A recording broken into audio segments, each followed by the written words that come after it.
What is going on, guys? Welcome back to another edition of Baseball Banter here on the John Check Sports Media Network. And today I'm here to talk about the World Series. It's the halfway point in the series. Game 4 is tonight.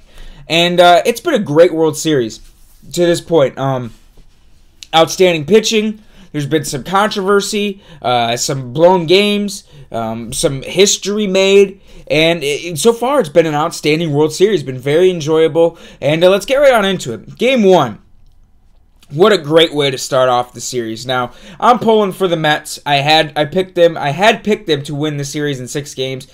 It's still possible. They're currently down 2-1. They would have to sweep out for that to happen. But excuse me. But it's not. This series looked like it's going 7 games because so far these two teams have just battled one another.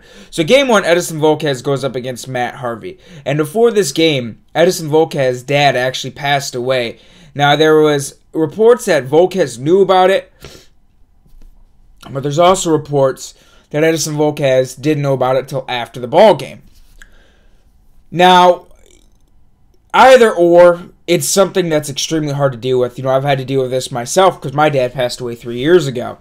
And, it's just such a mental drain. And to go out there on the biggest stage in baseball and to pitch the kind of game he pitched, because he pitched well. Now, he left the game with the Mets winning because it was 3-2 when he came out the game. Now, this game started out amazing. Mets come out. Volquez gets him 1-2-3. And then Alcides Escobar... First pitch Matt Harvey throws. Alcides Escobar crushes a ball to center field. Now, it's a ball that Yoenis Cespedes should have caught. And like I had said in my World Series preview, with the DH in the American League, it was going to give Terry Collins an option to play his better offensive lineup because he could have Michael Conforto in there and Juan Lagares. Well, on Game 1, he decided not to go Juan Lagares in center. He put Cespedes in center and Michael Conforto in left. Now, Michael Conforto isn't a good outfielder, and Yoenis Cespedes is, but he's not a guy that's played. He's played center field, but that's not his primary position. He's primarily a corner outfielder. So Cespedes is going back on the ball, and he's got his back turned to the ball, and the ball hits his glove behind him, and it rolls, and it hits the wall and shoots away from Conforto because Conforto and Cespedes were both racing towards the ball. And I think there was a little bit of uneasiness, like I said, Conforto not being a good outfielder, Cespedes not playing a lot of center consistently in his career, about who was going to get the ball because they both could have made a play on the ball, but it ended up turning off into a leadoff inside the park home run, which was the first time that had been done since like 1929 in a World Series, a really long time, by some patsy guy. I don't even remember his name. His name was, I actually haven't written it, Patsy Doherty. Did it for the Boston Americans in the 1929 World Series, now the Red Sox. So it was something that had happened in a very, very long time. But nonetheless, Harvey settled down, pitched a great game, and the Mets ended up taking a lead into the 9th inning. Granderson had a home run. Eric Hosmer and Mike Moustakas both tied this game up twice. But the Mets ended up taking a 4-3 lead going into the 9th due to a throwing error. Juan Lagares scored, so we're in the 9th. Jeurys Familia's out there. Now, Familia was asked to get another 4-out save, something he's done a lot of this postseason. 4-out saves, 4+ out saves. He's got a couple. I think he's got a 5-out save too, and a 6-out save this postseason. He's been amazing. And 9 2/3 innings pitched coming into this postseason. He hadn't allowed a single earned run, and he only allowed 1 hit. And I think he struck out 6 guys in that 9 innings, and I think he had 1 walk. So he's been really good. So he gets the first out of the inning. And Gordon, I believe, it's a 1-1 count, and Gordon is down. And all of a sudden, he smacks a freaking bomb. I mean, this wasn't a cheapie. It was to dead center, almost over the batters. I think it was 431 feet to dead center field to tie the game at 4. And this game ended up, I think, becoming the longest Game 1 in World Series history. It was a 5-hour and 19-minute game. It was over 1 in the morning here on the East Coast by the time the game ended. I was dog tired the next day at work. I was falling asleep at my desk. It was like, clonking out because I was so tired. Plus, it was kind of boring that day. But nonetheless, it was a long game, but it was a battle. And the Royals ended up winning that game due to a throwing error by David Wright because Bartolo Colon was pitching in the fourth. David Wright had a throwing error which allowed a runner to reach, and then Ben Zobrist had I think it was a sacrifice fly, and then Colon gave up a hit to Zobrist, and Eric Hosmer hit a sacrifice fly to score the winning run, and the Mets lost the game. Now, coming into Game 2, frankly, there ain't much to talk about this game. The Mets got blown out 7-1. Johnny Cueto pitched a complete game. Only gave up one run. He had like 121 pitches. Ned Yost didn't. He's like, "Nope, this is my guy. I'm riding him out." He pitched a complete game, and then he allowed 3 hits or something like that. It was just dominating fashion. It was probably the best Johnny Cueto's looked in a Royals uniform, and he came up clutch on the biggest stage that they needed him. And it's looking like, they're down 2-0. You know, Jerry's Familia blows that save. And, that could really come back to bite him because, I mean, this is kind of like that turning point. It's almost like in 2013 when the Tigers they're in the 8th inning in Boston, and they have a 4-run lead, and Joaquin Benoit gives up that grand slam, and then they lose in the 9th. Just imagine, they would have went into Comerica Park 2-0 in that series. Instead, they leave with a split, and they just came back from 4 runs and ended up winning. Well, you look at the next couple of games after that. Verlander goes, I think, 8 innings, strikes out 10, loses the game, I think, 1-0 because of Mike Napoli home run. And then they win Game 4, and then they lose Game 5, and then they lose Game 6. So, I mean, that home run by Gordon kind of had like that same feel, like, oh, whoa, the Mets were about to be up 1-0, and then Gordon hits that big home run. And maybe the tides have turned. Does that kind of take the wind out of the Mets' sails? Daniel Murphy, he had to hit this game, but in Game 2, ever since he's had a lot of hits, but he's cooled off tremendously, since his 6 straight home runs, which is, I mean, he's bound to cool down. He's not Babe Ruth or Barry Bonds, but he can only hit home runs at that kind of pace for so long before teams are eventually going to get you out.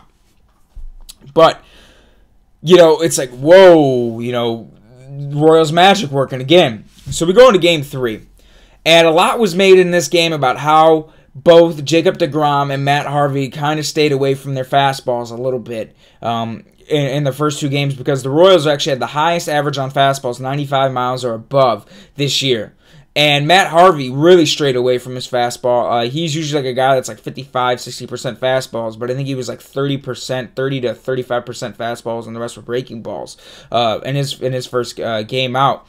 And then Jacob deGrom, I mean, they put a lot of pressure on him. He only went 5 innings. I mean, he looked great. He was cruising through the first 4. And then in that 5th, the Royals put the foot on the throat, and they squeezed. They were squeezing like crazy, and they ended up getting him out of the game only after 5 innings. But, deGrom kind of strayed away from his fastball a little bit. But Noah Syndergaard comes out in Game 1. First pitch he throws to Alcides Escobar. This was a huge controversy. He throws a ball, it doesn't even come close to his head. Now it's up.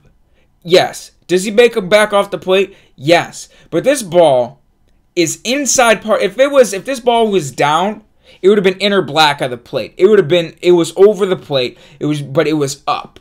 It gave the illusion. He didn't make him have to, he didn't Roger Clemens this thing or Nolan Ryan where, if you don't move, you better, count your teeth in your face because they're going to be gone because you're going to be eating a baseball. This ball he could have stood there the entire time and this ball would have never hit him in the head.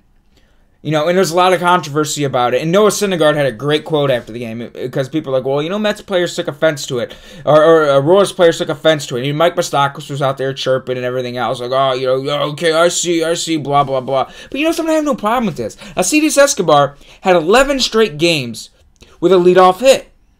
He had an inside-the-park home run on a leadoff hit. This is a guy that's coming out early and hacking and counts. He's trying to bombard you on first-pitch fastballs. You can't let him sit there. That's what pitchers do nowadays because there's guys cry so much about being pitched on the inner third of the plate that, they have to stay to the middle to the outside. You can't do that. You think Bob Gibson would have gave a damn, if someone cried about him throwing inside? There's a great video of Don Drysdale pitching to Willie Mays, and he buzzes his tower because Mays is on top of the plate. You know what Mays does? He gets up, dusts himself off, and hits a home run next pitch.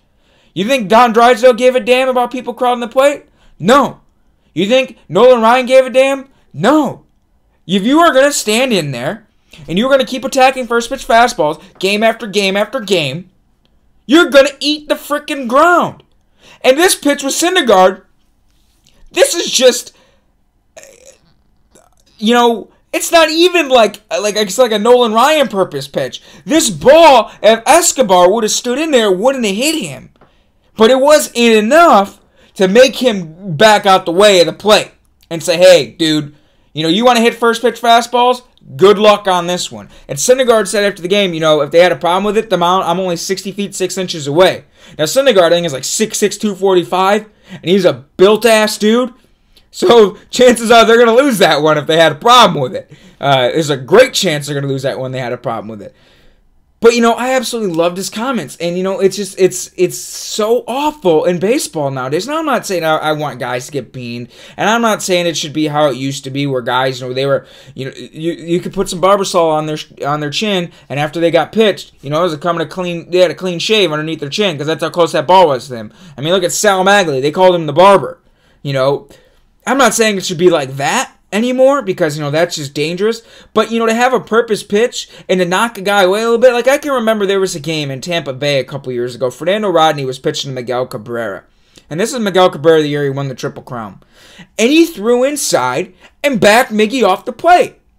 And, everyone here in Michigan, that's Rodney, how could he do that to a former teammate? And what a cheap thing. And Miggy got pissed about it. But I'm sorry. This is a guy that had 30-plus home runs at the time. This is a guy had 110 RBIs at the time. This is a guy that's hitting 350. He's just, I remember in that week alone, I'm pretty sure they were in Chicago. Chris Sale throws him a first pitch fastball and they ought to throw to the plate and he flicks it into the seats in Chicago. I mean, this is a guy that's crowding the plate and no one is pitching inside because you pitch inside and you hit someone. Now, the bench gets a warning or, now guys are going to keep getting beaned and, they don't want, you hit Miggy and, so they're going to go after Jose Abreu, even though it was 2012 at the time, so it wouldn't have been Abreu. So, Paul Konerko at the time, and so teams don't want to go through this beanball war and risk guys getting hit. But you can't let guys sit there on top of the plate who's got 11 straight, hits and, he's got 11 straight hits in a postseason. And I think he had 4 straight leadoff hits coming into that game. You just can't let him do that. You got to let him know, dude, you're going to stand there. Good luck hitting this one. And that's pretty much what Syndergaard said. And Royals fans got all pissy about it. Now, Royals fans, sitting here talking about the cheap shot. And that's an unclassy move. And you guys are the victim card. How about this? Brett Lowry. First series of the year you guys are playing the Oakland A's, and your Dono Ventura throws a ball at Brett Lowry's head. How about that? Brett Lowry got beamed that series, and a ball thrown at his head. How about Yordano Ventura nearly causing a fight with Mike Trout, one of the most soft-spoken, easygoing guys in baseball, almost is coming to blows with Mike Trout? How about all those bench-clearing balls caused by him?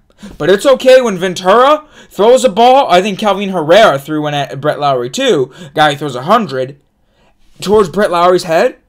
But Alcides Escobar, he would, like I said, he could have stood there and not got hit. The ball was up. It went clear to the backstop over both the umpire and Darno's glove.